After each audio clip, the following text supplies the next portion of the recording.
नमस्कार मित्रों, एक बार फिर से स्वागत करता हूं मैं आपका इस YouTube चैनल के माध्यम से। मित्रों, जैसा कि हमने कल स्वरों के बारे में सामान्य प्रश्न किए थे और उनको जाना था कि उसका उत्तर क्या होगा। आज हमने चर्चा करेंगे व्यंजन, ठीक है ना। तो हम व्यंजनों के बारे में जानते हैं कि व्यंजनों की संख्या 33 है, ऐसा हमने जाना है। कोई जान रहा होगा 35 है ना। तो वो हम सभी प्रश्न नहीं छोड़ेंगे, किसी का भी कोई डाउट है वो भी क्लियर हो जाएगा। चलिए, हम जानते हैं कि हमने इसको वर्ग के रूप में लिख लिया है। इसमें का वर्ग लिख दिया मैंने, का वर्ग लिख दिया मतलब इसमें पूरे कितने वर्ण आ गए? पांचों वर्ण आ गए, ठीक है। इसमें भी 5 आ जाएंगे, इसमें भी 5 आ जाएंगे, इसमें भी 5 आ जाएंगे और इसमें भी 5। टोटल ये कितने हो गए? 25, ठीक है। कितने वर्ण हो गए? 25। अब जो 25 वर्ण हैं या व्यंजन कहें हम उनके लिए, 25 जो व्यंजन हैं वो कौन से हैं? स्पर्श व्यंजन। क्या है? स्पर्श व्यंजन, ठीक है। स्पर्श व्यंजन, उसे हम क्या और क्या कहेंगे? वर्गीय व्यंजन। जो मैं अभी लिखा है आपके सामने, ये लिख दिया वर्ग, तो इसलिए उसको नाम, दूसरा नाम क्या है? वर्गीय व्यंजन। अब देखिए, आपके जो वर्ग हैं उन वर्गों में जो पांचवा अक्षर है, जैसे मान लीजिए इसमें आता है आपके का वर्ग में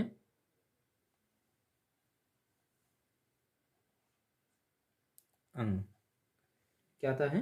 अंग।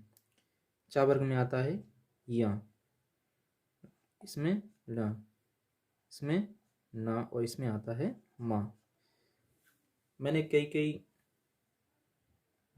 छात्रों की बात करूं, छात्रों के बीच में रहने वाला हूं, तो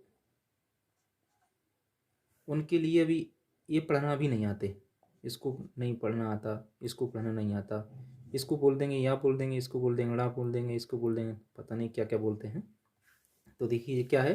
अंग, ये या, ड़, न और म, ये तो है ही क्लियर, ठीक है। तो आप इसको एक बार इस तरह से जाने कि ये क्या है? या, ड़, न, म, ठीक। अब देखिए, जो आपको पंचम वर्ण है ना, पंचम वर्ण दिखाई दे रहा है सभी में, ये आपको महसूस हो रहा होगा कि ये नाक से भी बोला जाता है। वो आगे हम इसी में जानेंगे आगे। तो देखिए थोड़ा सा, एक देखो एक बिंदी दिखाई दे रही है मुझे, जैसे ये है ना, ये दिखाई दे रही है। तो मैं और दो तीन बिंदियों की बारे में चर्चा और करूँगा। जैसे एक तो ये आ गई, यहाँ आ गई, और एक नीचे होती है, और एक इस साइड होती है, और एक ऊपर होती है। अब देखिए 4 तरह की बिंदी बना दी है मैंने। तो हो सकता है कि किसी के दिमाग इधर उधर घूम रहे होंगे कि ये क्या हो रहा है। तो ये तो हमें स्पष्ट दिखाई दे रही है ना। ये वाली बिंदी है, वो क्या है? कौन सी है? पंचमाक्षर, पंचमाक्षर बिंदु है ये। इसको अपन थोड़ा सा जान लेना।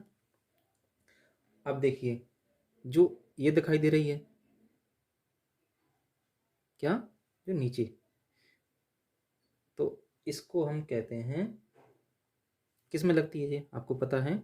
एक तो इसमें लगती है और एक इसमें लगती है, ये अलग हैं। इनको भी जानेंगे हम क्या है। तो इसे कहते हैं, ये है ना,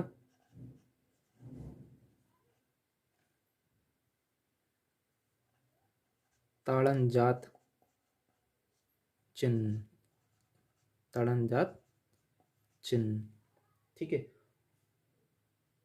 और जो ताड़नजात चिन्ह है, हमें पता है कि किन कौन कौन में लगता है? डा और ढा में लगता है, तो इसे ताड़नजात चिन्ह कहते हैं। या इसका दूसरा नाम उच्छिप्त कहते हैं, उच्छिप्त। अब देखिए ये वाली बिंदी है, ये वाली,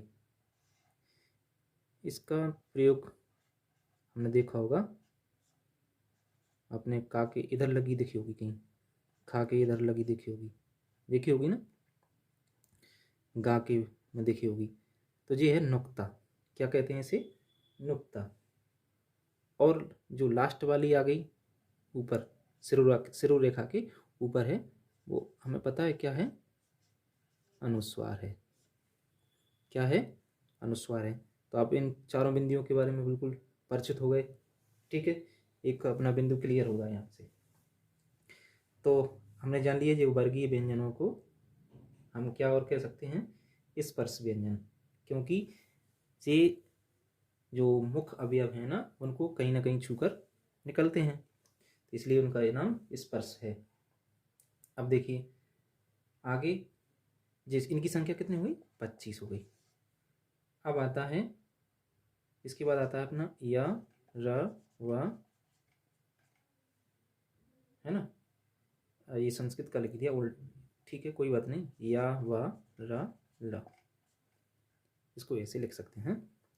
अब ये हमने जानते हैं क्या है जी, अंतस्थ है ना, अंतस्थ।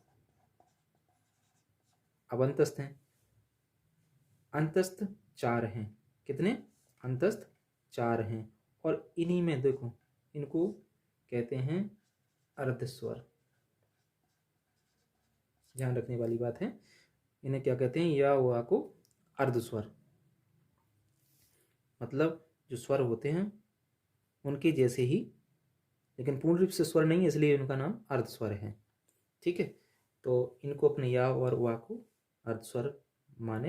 यदि प्रश्न आता है कि अर्धस्वर कौन कौन है, तो या और वा, या अकेला पूछ ले, 4 विकल्प देते हैं, उसमें वा हो तो वा लगाएंगे, और यदि या है तो या लगाएंगे। ठीक है, तो अर्धस्वर हैं, और अर्धस्वर हैं 2 और अंतस्थ हैं 4 वर्ण। अब आते हैं श, श, स और हा। ये क्या कहेंगे, इन्हें कहते हैं हम ऊष्म। क्या कहते हैं, ऊष्म। ऊष्म मतलब सब जानते हैं, पढ़ा होगा आप सभी लोगों ने, कि जो क्या देते हैं, ऊष्म का मतलब ही है गर्मी देना। तो इनको बोलने में ज़्यादा संघर्ष महसूस हो, वायु गर्म सी निकले, आपको समझे कि ज़्यादा वायु निकले, तो वो क्या है, ऊष्म है। ठीक है, तो आप देखिए कितने हो गए, 25, 4 और 4 मिलकर कितने हुए, टोटल 33 हो गए। ठीक है, अब देखिए जो हमने इसकी चर्चा की थी, इस बिंदु की चर्चा की थी, तो जो ताड़नजात वर्ण हैं यहाँ आ जाएंगे आपके, क्योंकि इसी वर्ग के जो डा और ढा है ना, उन्हीं के नीचे लगते हैं। ये हो गया ढा, पहले डा लिख देते हैं, तो एक जी हो गया और जी हो गया। ठीक है, इसको अपन क्या कहेंगे, फेंका हुआ, उच्छिप्त, ताड़नजात, इनको क्या कह सकते हैं, फेंका हुआ, फेंका हुआ, ताड़नजात, और उससे क्या कह सकते हैं, उच्छिप्त। ठीक है, इनके इस प्रकार से ये नाम जाने रखें आप। अब देखिए ये जो जितने जो व्यंजन है ना, ये वर्ग है ना, जैसे यहाँ लिखा है का, इसमें हलंत लगा दो तो क्या होगा जी, आधा हो गया, हो गया आधा। अब हमें बताओ कि ये ड और ढ, ड और ढ, इनको आप आधा कर सकते हैं क्या, इनको आधा नहीं कर सकते, आप इसको ध्यान रखना, इनको आधा हम कर ही नहीं सकते। ठीक है, इसको जाने रखिए आप। अब देखिए आगे, हमने व्यंजन जान लिए कि 33 किस प्रकार से हैं, और जो 2 और जुड़ जाते हैं वो फिर 35 संख्या हो जाएगी। बाद में अपन इस पे प्रश्नों पर चर्चा करेंगे, फिर बताएंगे। अब देखिए हम व्यंजनों को वर्गीकरण पढ़ते हैं। व्यंजनों का वर्गीकरण,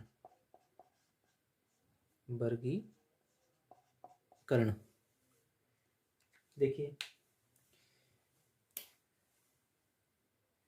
एक तो क्या लिख लिया हमने, अध्ययन हेतु मानते हैं। ठीक है, अध्ययन हेतु में कौन कौन से आ जाएंगे, चलो हम एक लिखा रहने दो। अध्ययन हेतु में आपके एक तो हो गया स्पर्श, है ना, 25। दूसरा आपका हो गया अंतस्थ,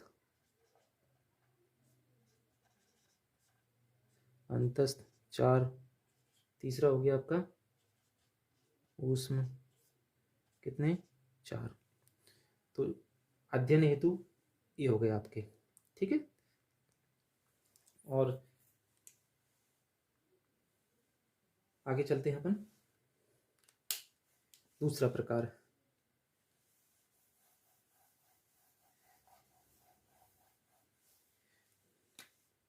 एक प्रकार और है संयुक्त व्यंजन, है ना, बाद में देखेंगे अपन। अब देखिए हम दूसरा प्रकार है हमारा, ध्यान से देखना, घोष या कंपन के आधार पर, घोष या कंपन के आधार पर। देखिए अब हमने जाना है, या इसको अपन तो दूसरा नाम है स्वर तंत्री के आधार पर, है ना, इधर लिख देते हैं स्वर तंत्री के आधार पर। ठीक है, इसी का दूसरा नाम स्वर तंत्री के आधार पर। अब देखो घोष माने क्या है, कंपन। तो हम लिखते हैं एक तो घोष और दूसरा लिखते हैं सघोष। इसके पहले आ जोड़ देते हैं तो हो गया अघोष और सघोष। अब घोष माने हम ऊपर देख रहे हैं कि घोष माने होता है कंपन, और अघोष माने क्या होगा,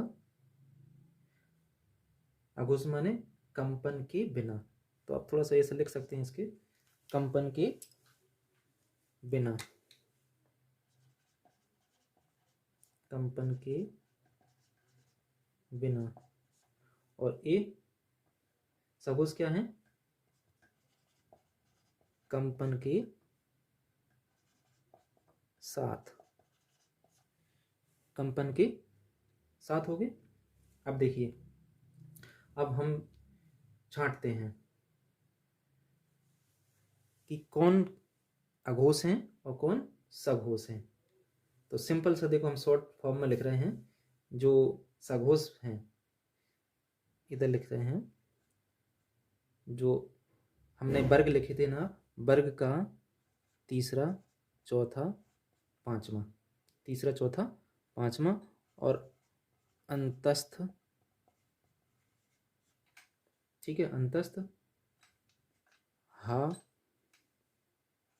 व सभी स्वर, सभी स्वर। देखिए वर्ग का तीसरा चौथा पांचवा, मान लीजिए का वर्ग है, का ख ग घ अंग। अब तीसरा कौन सा है, एक जी हो गया, ये चौथा हो गया, जी पांचवा, और फिर अंतस्थ, है ना, अंतस्थ में कौन कौन से आ जाएंगे, चारों, या व र ल, या व र ल, और फिर हा भी हो गया, और सभी स्वर। ठीक है, तो ये हैं सघोष। अब कौन बचा इधर, देखिए इधर, इधर देखेंगे हम, पहला दूसरा और सा श और स, यही बचे ना। तो ये कितने हो गए, देखा, थोड़ा सा देखेंगे अपन। इनकी संख्या कितनी हो गई, 5 वर्ग हैं तो कितने हो गए 10, और 3 ये दिखाई दे रहे हैं तो कितने हो गए 13। इस तरह से इनको भी निकाल लेना आप, ठीक है। तो आपने घोष या कंपन के आधार पर अपने वर्गीकरण कर लिया अघोष और सघोष।